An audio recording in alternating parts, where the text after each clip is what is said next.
जय हिंद जय महाराष्ट्र बेटा। एमसीसी इस यूट्यूब चैनल पे आप सभी का स्वागत। मेरा नाम है हर्षल भगत। तो आज हम स्टार्ट करेंगे Bohr model for hydrogen atom. तो देखो बेटा, रुदरफोर्ड मॉडल में कुछ ड्रॉबैक आ गए और उनके ऊपर वर्क किया बोहर्स मॉडल ने। तो रुदरफोर्ड के ड्रॉबैक्स क्या थे? देखो, फर्स्ट ड्रॉबैक था वो स्टेबिलिटी ऑफ एटम को एक्सप्लेन नहीं कर पा रहे थे। तो उन्होंने क्या कहा था? Electron revolve around the nucleus, but according to Maxwell theory, Maxwell theory क्या कहती है बेटा, जब इलेक्ट्रॉन रिवॉल्व करेगा तो खुद की एनर्जी लूज कर देगा और जाके न्यूक्लियस के ऊपर बम्बार्ड करेगा और एटम क्या हो जाएगा? डिस्ट्रॉय हो जाएगा। इसी कारण रुदरफोर्ड जी का फर्स्ट ड्रॉबैक आ गया। और उन्होंने सेकंड उनका ड्रॉबैक क्या था बेटा? वो लाइन स्पेक्ट्रम और कंटिन्यूस स्पेक्ट्रम को एक्सप्लेन नहीं कर पा रहे थे। मतलब देखो कि जैसे कि व्हाइट लाइट पास करी हमने गैस से, तो हमको 7 कलर ऑब्जर्व होने चाहिए थे, बट उनमें से कुछ कलर एब्सेंट थे और वो क्यों एब्सेंट थे वो एक्सप्लेन नहीं कर पा रहे थे। तो उनका वो सेकंड ड्रॉबैक्स आ गया। इन्हीं ड्रॉबैक्स के ऊपर वर्क किया बोहर्स मॉडल ने। तो अभी हम स्टार्ट करेंगे बेटा Bohr's model for hydrogen atom. देखो बेटा, हम स्टार्ट करेंगे Bohr's model for hydrogen atom.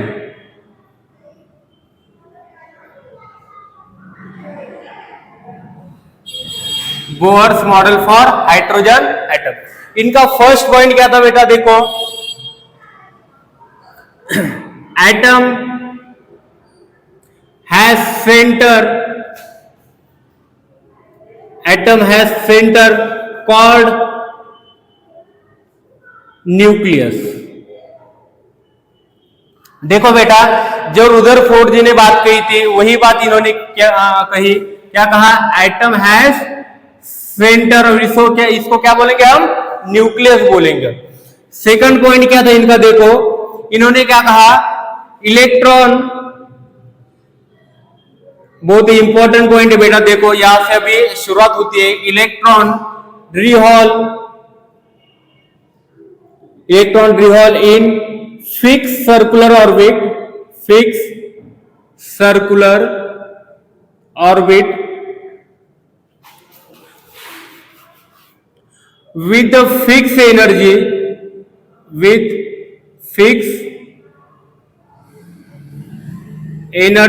and fixed velocity,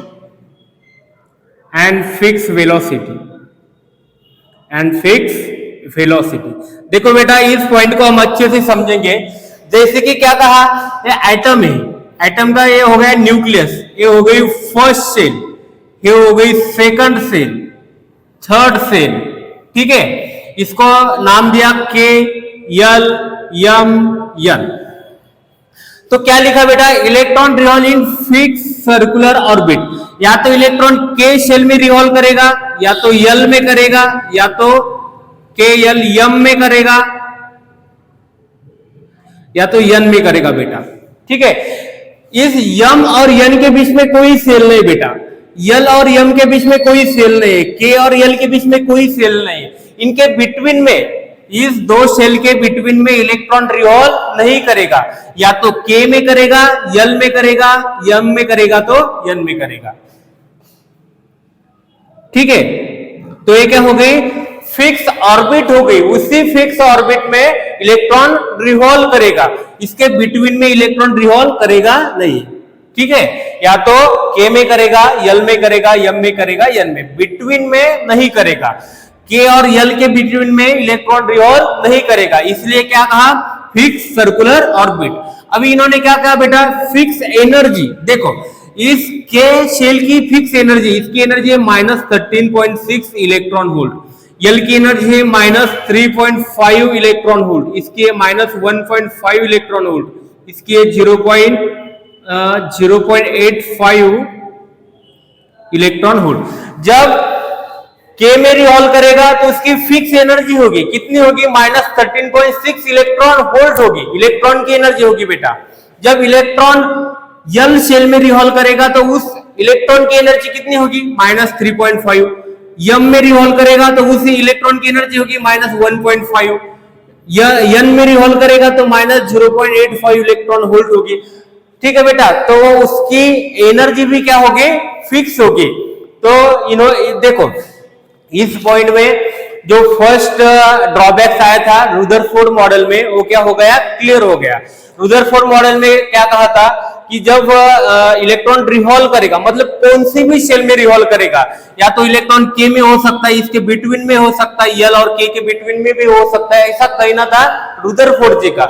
मतलब कौन से भी रेडियस में, कौन से भी सेल में इलेक्ट्रॉन रिवॉल्व करेगा। बट ये मॉडल क्या कहता है, या तो के में करेगा या तो यल में करेगा, बिटवीन में नहीं करेगा। रुदरफोर्ड बोल रहा था बिटवीन में भी करेगा।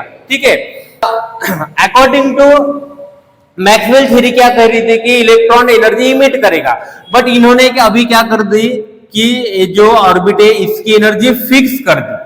मतलब टाइम के साथ एनर्जी कम होने वाले नहीं है, अभी एनर्जी क्या है, फिक्स है। इसलिए ये ड्रॉबैक्स क्या होगा, इधर क्लियर हो गया बेटा।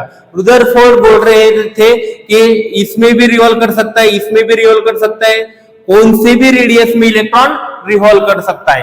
बट यहाँ पे बोर्स मॉडल क्या कह रहे हैं कि फिक्स एनर्जी है, तो के में करेगा, यल में करेगा, यम में करेगा, यन में। अभी ये ऑर्बिट की एनर्जी है, ये क्या है, ऑर्बिट की एनर्जी है, फिक्स है, टाइम के साथ कम होने वाले नहीं है। तो ये ड्रॉबैक्स क्या हो गया बेटा, इधर क्लियर हो गया।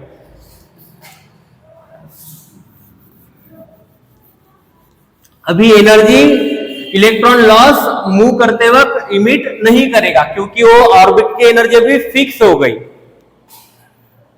देखो इनका थर्ड पॉइंट क्या था, इन्होंने कहा था electron revolve in those circular orbit,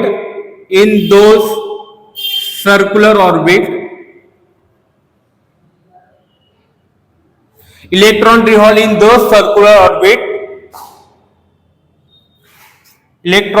in those circular orbit for which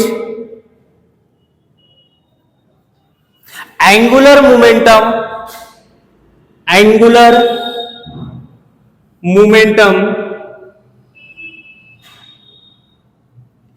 is integral multiple of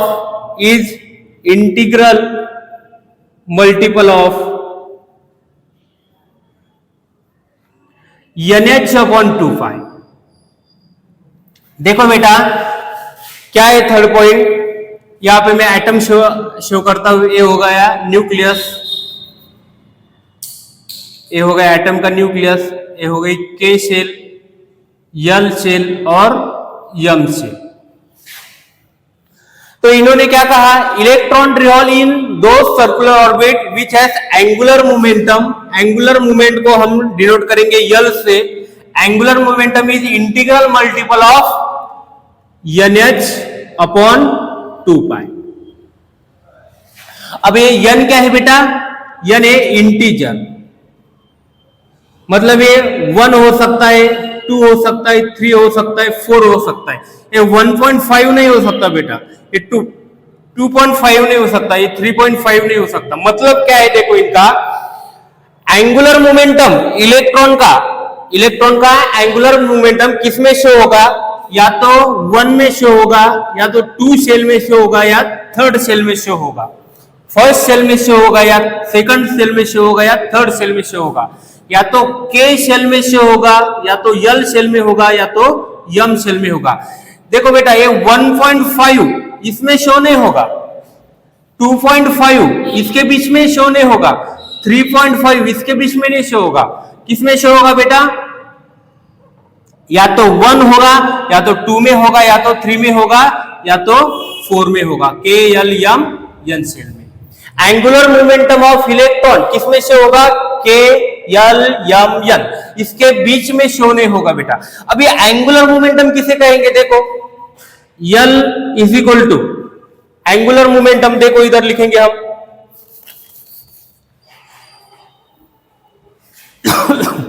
इसको अच्छे से समझो।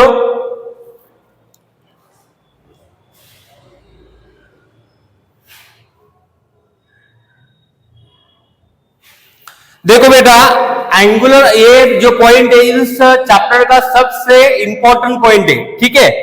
तो यल किसे, सॉरी, देखो बेटा, एंगुलर मोमेंटम को हम कैसे लिख सकते हैं, L is equal to r cross p. ये वेक्टर क्वांटिटी बेटा, क्या है, वेक्टर। अभी इसको लिखा मैंने आर क्रॉस पी, कैसे लिखा देखो, ये जो एटम है इसकी ये क्या हो गई, रेडियस, इसको बोला हमने आर। ये हो गया बेटा इसका, ये हुआ है इलेक्ट्रॉन, इसका कुछ मास है और ये v वेलोसिटी से क्या कर रहा है, मूव कर रहा है। तो एंगुलर मोमेंटम क्या है, r into p, p for momentum, ठीक है। तो इसको कैसे लिख सकते हैं बेटा, आर क्रॉस पी को लिख सकते हैं मास इंटू वेलोसिटी। मोमेंटम को क्या लिख सकते हैं, मास इंटू वेलोसिटी। देखो बेटा, ये हो गई रेडियस, ये हो गई इलेक्ट्रॉन का मास, ये हो गई वेलोसिटी, इसको क्या बोलेंगे हम, मोमेंटम बोलेंगे। अभी देखो एंगल कितना फॉर्म हो गया, इधर 90 डिग्री का एंगल हो गया बेटा, ये कितना डिग्री का एंगल हो गया, 90 डिग्री का। तो इसको कैसे लिख सकते हैं हम, m we r sine theta, और थीटा कितना है बेटा, एंगल कितना है 90, और साइन 90 कितना आएगा, 1 आ जाएगा। तो कितना आ जाएगा ये, m we r, L equal to क्या आ गया, एम वी आर। अभी आपको ये ध्यान में रखने का काम नहीं, आप सीधा सीधा क्या ध्यान में रख सकते हैं, L angular momentum is equal to M we R, mass into velocity into radius. देखो बेटा, आपको एंगुलर मोमेंटम पता चल गया, क्या है, L is equal to N H upon 2 pi, m we are is equal to N H upon 2 pi. देखो electron angular momentum कहां पे शो करेगा, या तो के शेल में, या तो यल शेल में, या तो एम शेल में, या तो एन शेल में। मतलब एन की वैल्यू बेटा क्या हो सकती है, 1 हो सकती है, 2 हो सकती है, 3 हो सकती है, 4 हो सकती है, 1.5 नहीं हो सकती। इसके बीच में नहीं एंगुलर मोमेंटम शो करेगा इलेक्ट्रॉन, क्योंकि उसके बीच में एंगुलर इलेक्ट्रॉन है ही नहीं। या तो इलेक्ट्रॉन हमको के में मिलेगा, यल में मिलेगा, एम में मिलेगा, या तो एन में मिलेगा बेटा। तो ये हो गया angular moment, electron revolve in दो circular orbit for which angular momentum is integral multiple of N H upon 2 pi. Angular momentum कहां पे शो होगा, के में, यल में, एम में और एन में। तो ये हो गया बेटा बोहर्स मॉडल का थर्ड पॉइंट। शायद आपको अच्छे से समझ में आया होगा, आप इसको फिर से एक बार देखिए और अच्छे से समझ लीजिए।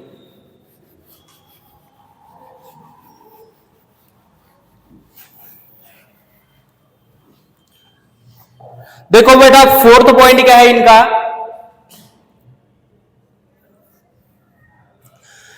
इन्होंने क्या कहा, energy of electron, energy of electron does not change with time,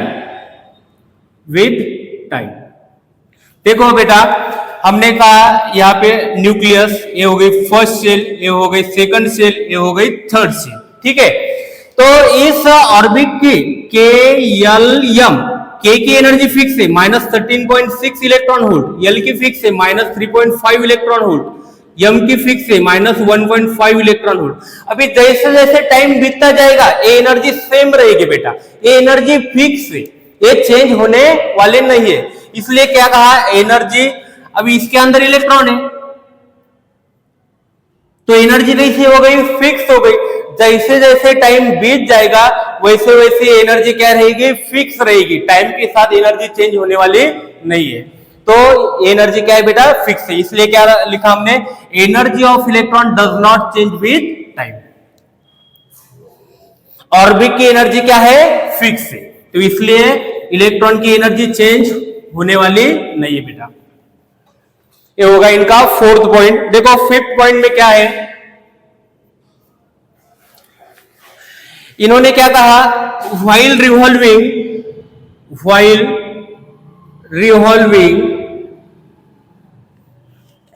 electrostatic force of attraction force of attraction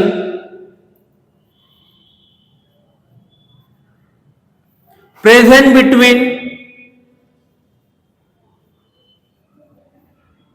electron and nucleus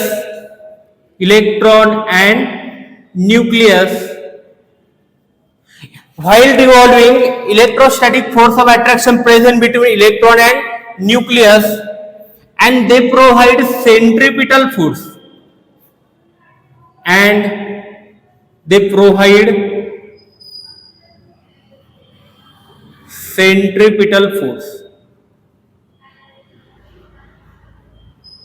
देखो बेटा, इस पॉइंट को हमको अच्छी तरह से समझना है। अभी इन्होंने क्या कहा, और ये बात रुदरफोर्ड जी ने भी कही थी, सेम बात इन्होंने भी कही।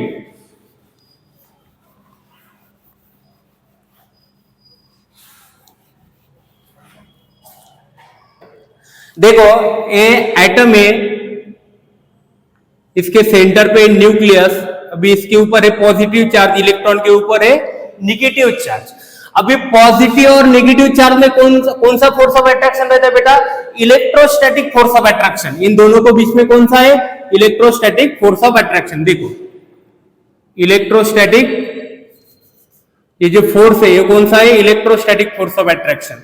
ठीक है, अब ये इलेक्ट्रोस्टैटिक फोर्स ऑफ अट्रैक्शन है, ये कन्वर्ट हो जाएगा सेंट्रीपिटल फोर्स में, सेंट्रीपिटल फोर्स में, मतलब घुमाने वाले फोर्स में कन्वर्ट हो जाएगा बेटा। जब ये इलेक्ट्रॉन क्यों घूम रहा है? इलेक्ट्रॉन और न्यूक्लियस के बीच में कौन सा फोर्स ऑफ अट्रैक्शन है? Electrostatic force of attraction.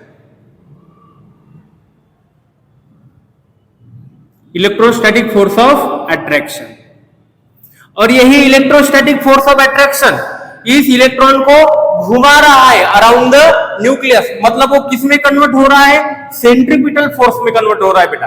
Positive और नेगेटिव बीच में है इलेक्ट्रोस्टैटिक फोर्स ऑफ अट्रैक्शन, वही फोर्स कन्वर्ट हो रहा है सेंट्रीपिटल फोर्स में, मतलब घुमाने वाले फोर्स में। क्यों? इलेक्ट्रॉन रिवॉल्व कर रहा है, क्योंकि electrostatic force of attraction convert हो रहा है सेंट्रीपिटल फोर्स में बेटा। तो ठीक है, तो यही लिखा हमने, while revolving electrostatic force of attraction present between electron and nucleus and they provide centripetal force. Electrostatic force of attraction घुमाने वाली फोर्स को फॉर्म करेगी, मतलब electrostatic force of attraction convert हो जाएगी सेंट्रीपिटल फोर्स में। इनका ये हो गया 5th point.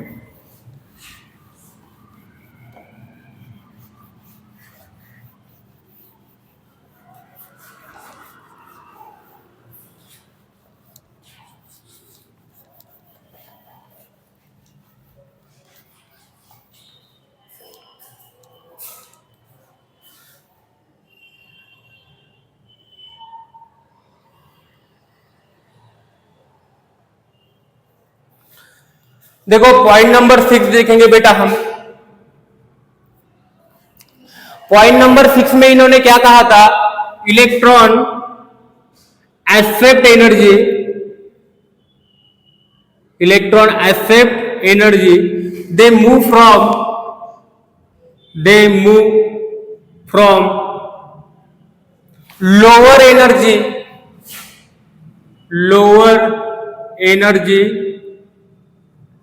orbit, lower energy orbit to higher energy orbit।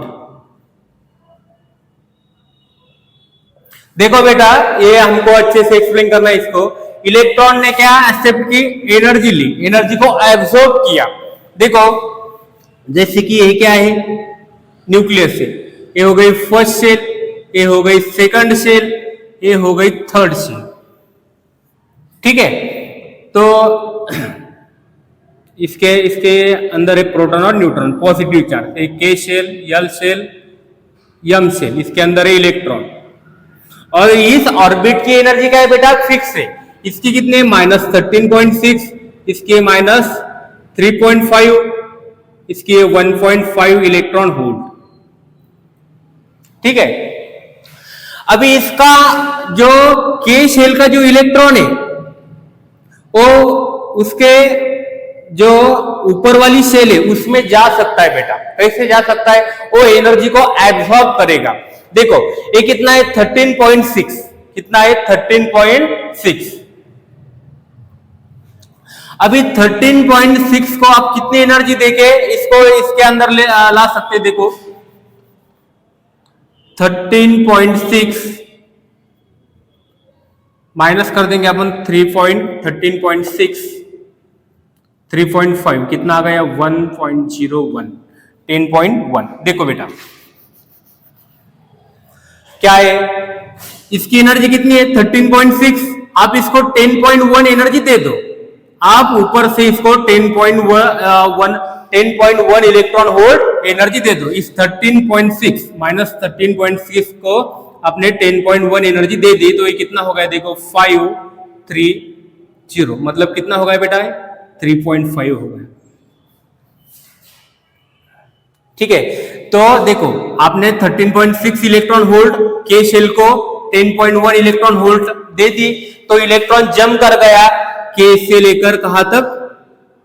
यल में जम कर गया बेटा। जब देखो मुझे क्या कहना है, इसकी एनर्जी कितनी है? -13.6।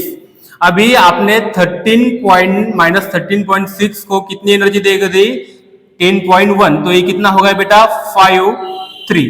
कितनी हो गई है? -3.5 इलेक्ट्रॉन वोल्ट। तो इस सेकंड शेल की एनर्जी कितनी है? -3.4 इलेक्ट्रॉन वोल्ट।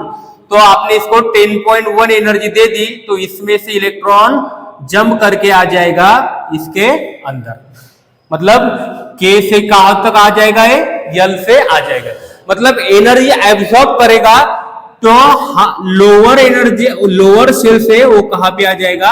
हायर सेल में आ जाएगा बेटा। क्या आ जाएगा? हायर सेल में आ जाएगा। यही लिखा, they move from lower energy to higher energy. कब? जब वो एनर्जी को एक्सेप्ट करेगा। और ठीक है, और उसके अपोजिट क्या है? देखो electron lose energy. Electron lose energy कब लूज करेगा? देखो ये हायर एनर्जी लेवल से कहां पे आ जाएगा? Lower energy level. देखो बेटा ये लिया हमने न्यूक्लियस, ये हो गई फर्स्ट सेल, ये हो गई सेकंड सेल। हमने क्या किया? इसकी एनर्जी कितनी दी? 13.6 इलेक्ट्रॉन वोल्ट और इसकी कितनी? 3.5 इलेक्ट्रॉन वोल्ट। जब हम इसको एनर्जी देंगे तो ये इलेक्ट्रॉन कहां आ जाएगा? के से लेकर यल तक आ जाएगा, मतलब जंप किया, हायर एनर्जी लेवल तक चला गया। कितनी एनर्जी दी थी हमने? 10.1 इलेक्ट्रॉन वोल्ट दे दी थी। अभी यहाँ पे आ गया है 3.5 इलेक्ट्रॉन वोल्ट। अभी यहाँ पे ये स्टेबल नहीं रहेगा, क्योंकि जैसे जैसे एनर्जी बढ़ती जाएगी तो वैसे वैसे इलेक्ट्रॉन अनस्टेबल हो जाएगा। अभी ये यहाँ तो आ तो गया, बट ये यहाँ पे स्टेबल नहीं बेटा। फिर से ये क्या करेगा? जितनी एनर्जी इसने एब्सॉर्ब की थी उतनी एनर्जी लौटते वक्त इमिट कर जाएगा, लूज कर जाएगा। तो वही लिखा, इलेक्ट्रॉन लूज एनर्जी कब? जब वो देखो ये 2 से लेकर कहां तक जाने लगा? 1 से लेकर 1 तक जाने लगा, मतलब के यल से कहां तक जम कर दिया इसने? के में जम कर दिया। तो वो हायर से लोअर तक आ जाएगा तो एनर्जी इमिट करेगा, लोअर से हायर तक आ जाएगा तो एनर्जी एब्सॉर्ब करेगा। बहुत ही सिंपल फंडा है बेटा। जब हायर से लोअर आ जाएगा तो एनर्जी इमिट करेगा, लोअर से हायर आ जाएगा तो ये एनर्जी एब्सॉर्ब करेगा।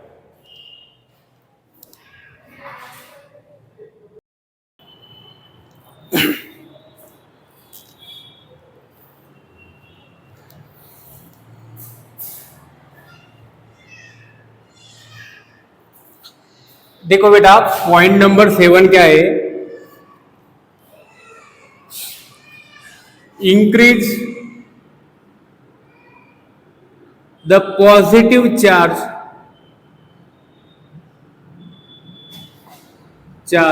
On nucleus, increase the positive charge on nucleus velocity of electron increases,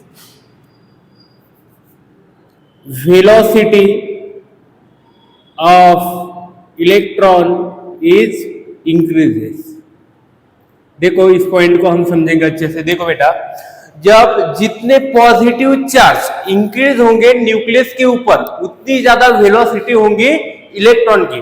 देखो बेटा, along the period, periodic table में along the period nuclear charge increase होते जाएंगे, वैसे वैसे इलेक्ट्रॉन की वेलोसिटी क्या हो जाएगी, इंक्रीज हो जाएगी। Left hand side to right hand side along the period nucleus के ऊपर पॉजिटिव चार्ज इंक्रीज हो जाते हैं और इलेक्ट्रॉन की वेलोसिटी भी क्या हो जाएगी, इंक्रीज हो जाएगी। देखो बेटा, ये जो हाइड्रोजन है और हीलियम है, ये सेम पीरियड में, हाइड्रोजन और हीलियम क्या है, सेम पीरियड में। देखो हाइड्रोजन का एटॉमिक नंबर कितना है, 1, मास नंबर 1। हीलियम का एटॉमिक नंबर 2, मास नंबर कितना है बेटा, 4। देखो सेम पीरियड में, फर्स्ट पीरियड में बेटा है, इसके ऊपर जितना जितना एटॉमिक नंबर होगा उतना ही उसके ऊपर क्या होगा, पॉजिटिव चार्ज होगा, उतने ही प्रोटॉन होंगे, ठीक है, और एक इलेक्ट्रॉन होगा। देखो एटॉमिक नंबर कितना है, 2, तो 2 प्रोटॉन होंगे बेटा, और जितने प्रोटॉन होंगे उतने ही क्या होंगे, इलेक्ट्रॉन होंगे। तो इनके बीच में सबसे ज्यादा वेलोसिटी किसकी होगी, देखो जिसके ऊपर पॉजिटिव चार्ज ज्यादा, उस इलेक्ट्रॉन की वेलोसिटी कैसी होगी बेटा, ज्यादा होगी। जैसे कि देखो लिथियम और बेरिलियम सेम पीरियड में, सेकंड पीरियड में बेटा, तो लिथियम का एटॉमिक नंबर कितना है, 3, इसका कितना है, 4। तो देखो लिथियम के ऊपर कितना पॉजिटिव चार्ज, 3 प्रोटॉन होगी। फर्स्ट शेल की कैपेसिटी कितनी है, 2 इलेक्ट्रॉन की, और एक इलेक्ट्रॉन अनदर शेल में जाएगा, ठीक है। बेरिलियम देखो कितना एटॉमिक नंबर है, 4, तो प्रोटॉन कितने होंगे, 1 2 3 4। फर्स्ट शेल की कैपेसिटी कितनी है, 2 इलेक्ट्रॉन की, और सेकंड शेल में कितने इलेक्ट्रॉन जाएंगे, जितने प्रोटॉन होंगे उतने ही इलेक्ट्रॉन होंगे। देखो जिसके ऊपर पॉजिटिव चार्ज ज्यादा, उस इलेक्ट्रॉन की वेलोसिटी कैसी होगी बेटा, ज्यादा होगी। यही हमको 7th पॉइंट बताता है। अभी देखो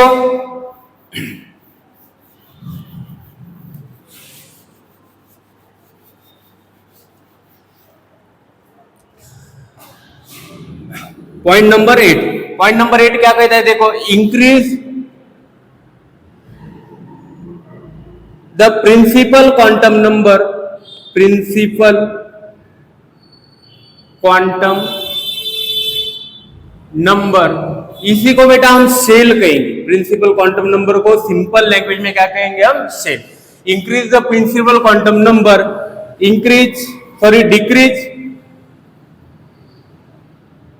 velocity of electron, decrease velocity of electron. तो देखो बेटा इस पॉइंट को हम अच्छे से समझेंगे, increase the principal quantum number, decrease the velocity. Hydrogen, lithium, sodium, ठीक है, हाइड्रोजन, लिथियम, सोडियम। हाइड्रोजन की कितने शेल बेटा, 1 शेल। लिथियम के कितने शेल आएंगे, first shell, second shell. Sodium के कितने आ जाएंगे, देखो फर्स्ट, सेकंड, थर्ड।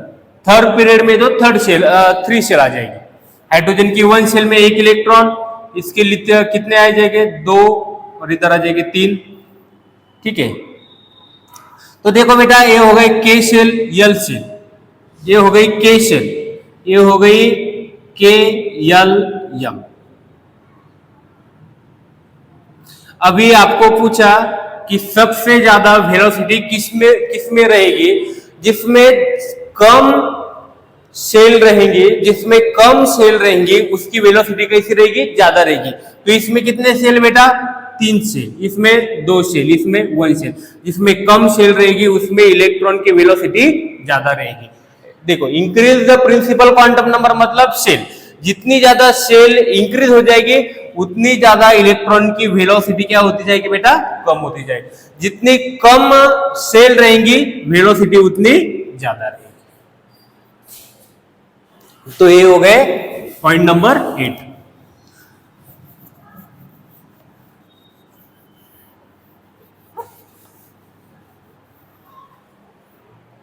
देखो बेटा हमको निकलने अभी रेडियस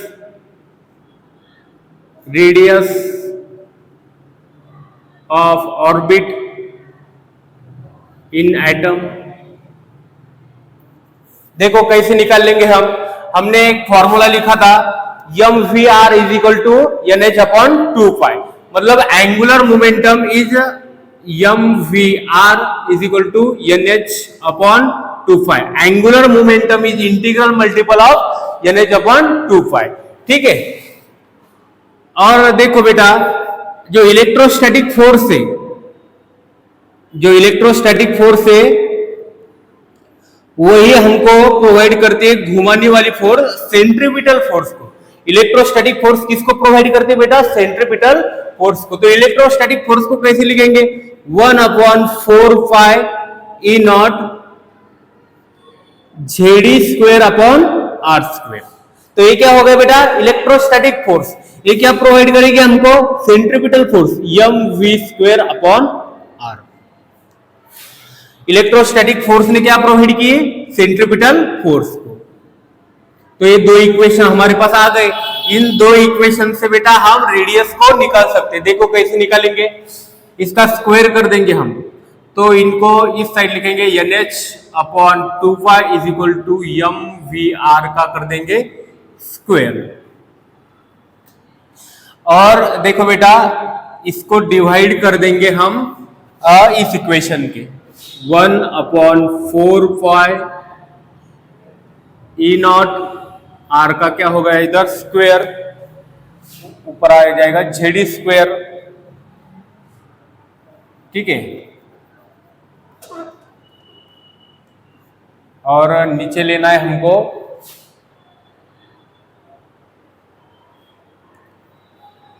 इधर क्या है mv स्क्वायर अपॉन R। ठीक है। तो क्या आ जाएगा देखो बेटा, NH upon 2 pi equal to इधर आ जाएगा m square v square upon R square. और इधर आ जाएगा n स्क्वायर s स्क्वायर और ये कितना 4 पाई स्क्वायर। ठीक है। इसका स्क्वायर कर दिया हमने और डिवाइडेड बाय 1/1 ZE स्क्वायर। 1 इधर कितना है 4 पाई E नॉट R का क्या आ गया स्क्वायर। इधर आ जाएगा बेटा mv स्क्वायर अपॉन R। तो इस इक्वेशन को हम सॉल्व करेंगे। अभी देखो ये 4 से 4 कट गए बेटा, एक पाई इधर का इस पाई से कट जाएगा।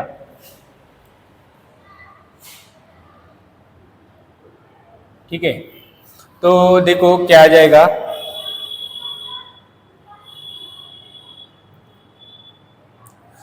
एक m इससे कट गया, ये v से कट गया, और देखो क्या कट जाएगा। तो अब लिखेंगे इसको n square upon n square s square. इधर क्या रहेगा पाई, ये ऊपर जाएगा बेटा E नॉट R स्क्वायर। नीचे क्या रह जाएगा ZE का स्क्वायर, ये R ऊपर आ जाएगा। और इधर क्या बचा m into R square into R। R क्या हो गया बेटा कैंसिल हो गया। तो ये m इधर लेके आएंगे n square s square epsilon not. इसको एप्सिलॉन नॉट बोलेंगे हम बेटा, n square s square epsilon naught पाई m ZE स्क्वायर। तो इसको कैसे लिखेंगे देखो, n स्क्वायर और z को हम सेपरेट निकालेंगे, n स्क्वायर अपॉन z, और जो बाकी क्या रहेगा h square epsilon naught upon पाई m E square. n square upon z, n square upon z को सेपरेट निकाला, h square E not pi m E square. अभी देखो बेटा इसकी जो वैल्यू है ये आ जाएगी 0.53, किस में आ जाएगी एंगस्ट्रॉम में। तो इधर लिखेंगे n square upon z 0.53 into n square upon z, किस में आ जाएगी बेटा ये रेडियस निकल के आ जाएगी। तो ये क्या निकाल, देखो रेडियस हम निकालेंगे अभी। रेडियस के लिए फॉर्मूला क्या है, 0.53 into N square upon Z, इसमें आ जाएगा बेटा एंगस्ट्रॉम में आ जाएगा। देखो हाइड्रोजन के लिए हमको एन क्या है, देखो एन है सेल नंबर और जेड क्या है बेटा एटॉमिक नंबर। अभी आपको हाइड्रोजन के लिए सेल नंबर 1, सेल नंबर 2 और सेल नंबर 3 की रेडियस निकाली। तो क्या करोगे, देखो 0.53 इंटू फर्स्ट इसकी एन कितनी बेटा 1 का स्क्वायर और एटॉमिक नंबर कितना आ जाएगा 1, तो कितनी आ जाएगी 0.53। तो फर्स्ट सेल की रेडियस कितनी है हाइड्रोजन की 0.53। सेकंड सेल की देखो R is equal to 0.53, second shell N कितना आ जाएगा 2 का क्या करना है हमको स्क्वायर अपॉन जेड कितना है 1, तो कितना आ जाएगा 0.534, कितना आ जाएगा बेटा ये 2.12 एंगस्ट्रॉम। तो आप ऐसे इसको रेडियस निकाल सकते हैं। अभी हमको वेलोसिटी निकालनी बेटा। देखो वेलोसिटी कैसे निकालेंगे,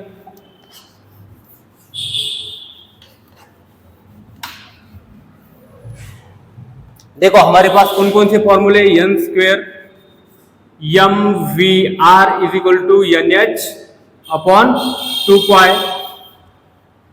आर को कैसे निकाला, N square S square epsilon naught pi M Z E square, और इसको कैसे लिख सकते हैं 0.53 एन स्क्वेयर अपॉन जेड, किस में आ जाएगा बेटा ये एंगस्ट्रॉम।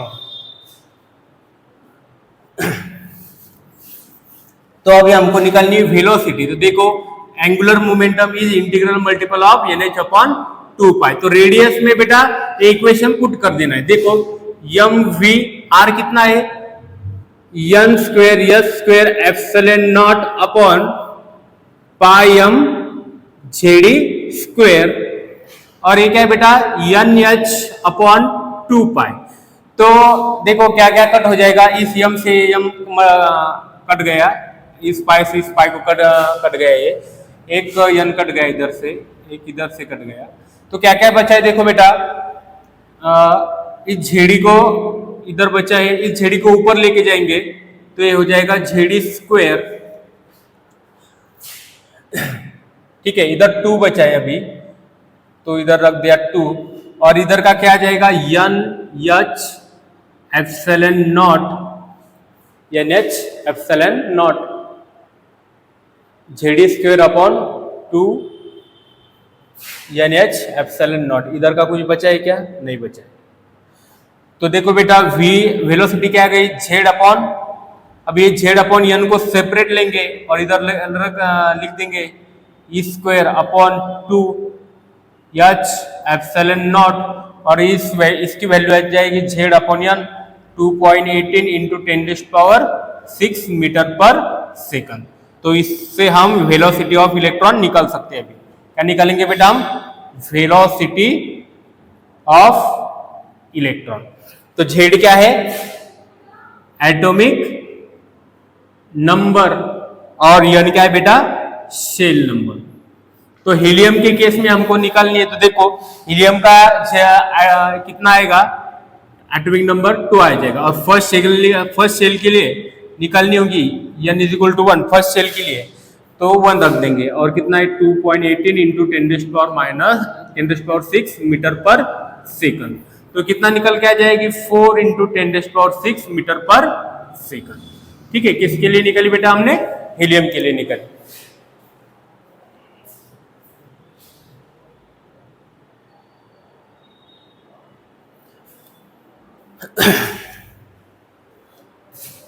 अभी एनर्जी ऑफ nth ऑर्बिट कैसे निकालोगे, देखो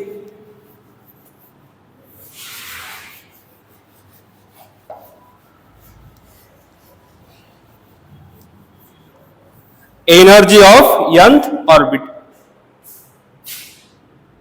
एनर्जी ऑफ nth ऑर्बिट को आपको बेटा देखो ए हाइड्रोजन के L M N, K L M N।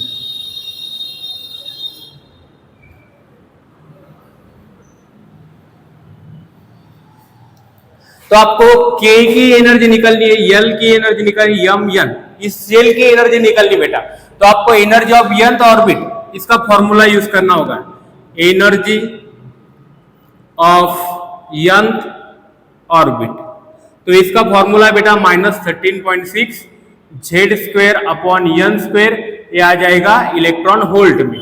और एक फॉर्मूला है देखो, आप ये भी यूज कर सकते हैं जूल के लिए, 2.18 into 10⁻18 Z square upon N square, ये आ जाएगा जूल में। ठीक है, दोनों एनर्जी के फॉर्मूले बेटा, 2.18 into 10⁻18 Z square upon N square. तो देखो हमको फर्स्ट सेल के लिए निकलनी है n1, ये कितना है, n equal to 1, n equal to 2, n equal to 3, n equal to 4। और ये क्या है बेटा, हाइड्रोजन है, हाइड्रोजन का एटॉमिक नंबर कितना है 1। तो इसमें पुट कर देंगे फिर -13.6 जेड स्क्वायर, जेड कितना है बेटा हाइड्रोजन का 1, और कौन से सेल के लिए निकलनी है 1 के लिए, तो 1 का स्क्वायर, तो कितना आ जाएगा एनर्जी E1 -13.6, मतलब फर्स्ट के लिए कितना आएगा बेटा -13.6। अभी सेकंड के लिए देखो कितना आ जाएगी, एन जेड स्क्वायर, जेड कितना है बेटा E2 निकालना है अभी हमको, जेड है 1, ठीक है, और एन कितना है 2, 2 का क्या कर दिया स्क्वायर, किससे मल्टीप्लाई करना है -13.6, तो कितना निकल के आ जाएगा -13.6 डिवाइडेड बाय 4, तो ये निकल के आ जाएगा बेटा 3.5 इलेक्ट्रॉन वोल्ट। कितना निकल के आ गया 3.5 इलेक्ट्रॉन वोल्ट। अभी देखो, अभी आपको निकालने थर्ड के लिए निकालनी बेटा, तो थर्ड के लिए कैसे निकालेंगे, E3 is equal to -13.6 Z square upon N का क्या कर दोगे स्क्वायर, इसमें आ जाएगा ये इलेक्ट्रॉन वोल्ट में 13.6, जेड कितना है हाइड्रोजन का 1, एटॉमिक नंबर 1, एन कितना लोगे हम 3, तो कितना हो जाएगा बेटा 13.6 डिवाइडेड बाय 9, तो ये लगभग निकल के आ जाएगी 1.5 इलेक्ट्रॉन वोल्ट। आप इस तरह से क्या कर सकते हैं, कौन से भी एलिमेंट की एनर्जी निकाल सकते हैं।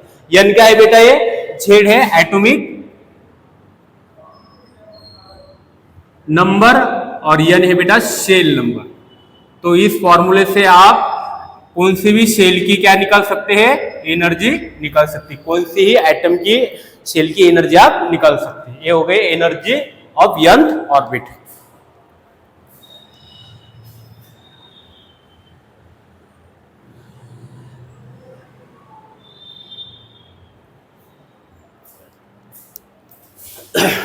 अभी इसके ड्रॉबैक्स देखेंगे बेटा।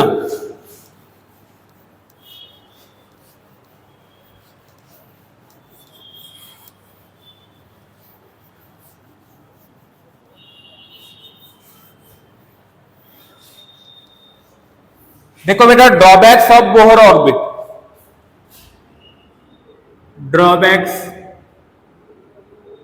Of Bohr model, drawbacks of Bohr model. क्या क्या ड्रॉबैक्स है बेटा, फर्स्ट ड्रॉबैक्स क्या है, इनका जो मॉडल है सिर्फ हाइड्रोजन और हाइड्रोजन लाइक एटम के लिए वैलिड है। Bohr model, Bohr's model valid for only hydrogen and hydrogen like atom, hydrogen like element बोल सकते हैं। देखो बेटा, ये सिर्फ सिंगल इलेक्ट्रॉन स्पेसिस के लिए वैलिड है, ओनली सिंगल इलेक्ट्रॉन स्पेसिस के लिए बेटा ये वैलिड है। देखो मतलब कैसे, ये सिर्फ हाइड्रोजन के लिए वैलिड है। हाइड्रोजन के अंदर कितना है, एक प्रोटॉन और एक इलेक्ट्रॉन, सिंगल इलेक्ट्रॉन स्पेसिस के लिए बेटा ये वैलिड है। देखो ये लिथियम के लिए वैलिड नहीं है, ये लिथियम 2+ के लिए वैलिड है, क्योंकि देखो इसमें कितने इलेक्ट्रॉन है, 3 इलेक्ट्रॉन है, अब 2 इलेक्ट्रॉन लॉस हो गए, एक ही बचा है। हीलियम के लिए वैलिड नहीं है, हीलियम प्लस के लिए वैलिड है। हीलियम के अंदर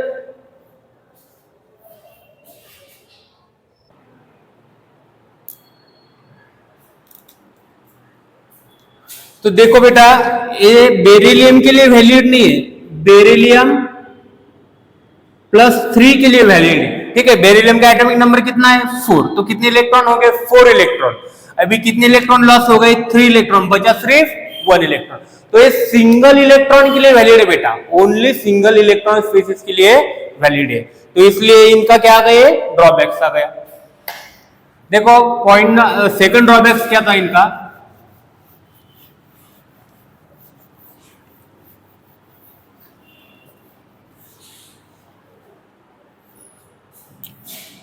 सेकंड ड्रॉबैक्स क्या था बेटा इनका, he does not explain splitting of spectral line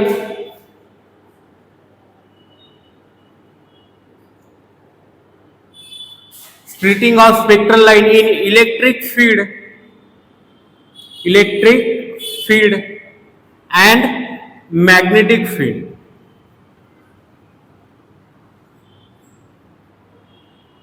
देखो बेटा, जब हम प्रिज्म से व्हाइट लाइट को पास करेंगे तो इसमें से 7 कलर निकल के बाहर आ जाएंगे, 1 2 3 4 5 6 7। अब ये इलेक्ट्रिक फील्ड और मैग्नेटिक फील्ड में स्प्लिट हो जा रही थी। इलेक्ट्रिक फील्ड और मैग्नेटिक फील्ड में क्या हो जा रही थी, ये जो स्पेक्ट्रल लाइन है स्प्लिट हो जा रही थी। इलेक्ट्रिक फील्ड में स्प्लिट हुई तो हमने बोला इसको स्टार्क इफेक्ट। कौन सा इफेक्ट बोला बेटा, स्टार्क इफेक्ट। और जब ये मैग्नेटिक फील्ड में स्प्लिट होगी तो इसको बोलेंगे हम जीमैन इफेक्ट। कौन सा इफेक्ट बोलेंगे बेटा, जीमैन इफेक्ट। तो it does not explain the splitting of spectral line. अब ये क्यों स्प्लिट हो रही है इलेक्ट्रिक फील्ड और मैग्नेटिक फील्ड में, इसको एक्सप्लेन नहीं कर पाए, तो ये होगा इनका सेकंड ड्रॉबैक्स। अभी थर्ड ड्रॉबैक्स देखो बेटा इनका, लास्ट ड्रॉबैक इनका,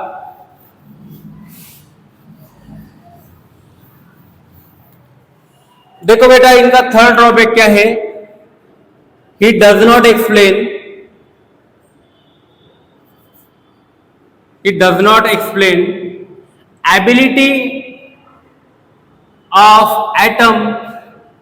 ability of atom to form molecule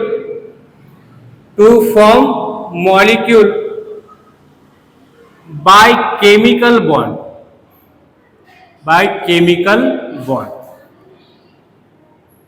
देखो बेटा, ये जो हाइड्रोजन है, हाइड्रोजन में एक प्रोटॉन है और एक इलेक्ट्रॉन है। एक हाइड्रोजन हो गया और ये दूसरा हाइड्रोजन हो गया, इसके पास एक प्रोटॉन है एक इलेक्ट्रॉन है।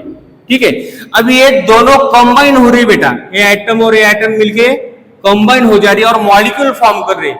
तो ये अब बोहर्स मॉडल एक्सप्लेन नहीं कर पाया कि क्यों ये दोनों एटम कंबाइन होके मॉलिक्यूल फॉर्म कर रहे हैं।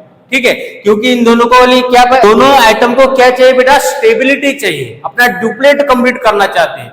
बट बोहर मॉडल को ये एक्सप्लेन नहीं कर पाया कि क्यों ये दो एटम मिलके मॉलिक्यूल फॉर्म कर रहे हैं, क्यों ऑक्सीजन और ऑक्सीजन के ये दो एटम मिलके, ऑक्सीजन और ऑक्सीजन के दो एटम मिलके O2 क्यों फॉर्म कर रहे हैं, ये इनको समझ में नहीं आ रहा था, तो ये एक्सप्लेन नहीं कर पाए।